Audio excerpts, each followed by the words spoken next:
معنا الكابتن عبد الوهاب الزمل. صباح الخير يا كابتن. صباحكم جميل، صباح نعم. الفل والورد.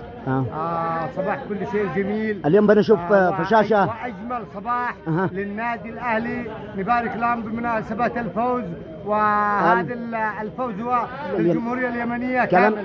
وهذا الفوز احنا نفتخر فيه، والنادي الاهلي طبعا هو شعلة من نار الامبراطور طبعا. فعلا الامبراطور اكيد، فنهنيه من اعماق قلوبنا. تحياتنا. شكرا يا كابتن عبد الوهاب. الله معكم الغالي. الف الف مبروك للشعب اليمني. اهو من هنا من بوابة النادي الاهلي، يوم صباح يومنا هذا الخميس 28 نوفمبر، نبارك للنادي الاهلي وللشعب اليمني الفوز على نادي ظفار العماني ب2-0 من هنا من بوابة النادي الاهلي.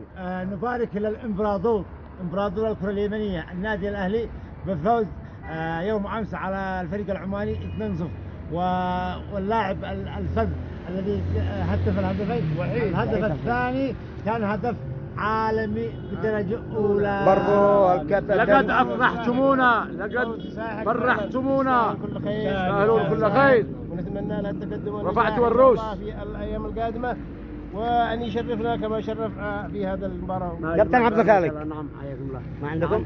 احنا نفتخر بهم، والحمد لله انها كان فوز لاحق، وتحياتنا لهم جميعا، وان شاء الله من مباراه الى مباراه تكون افضل، وان شاء الله ان شاء الله. فالف الف مبروك، والسلام عليكم من هنا من الصبح.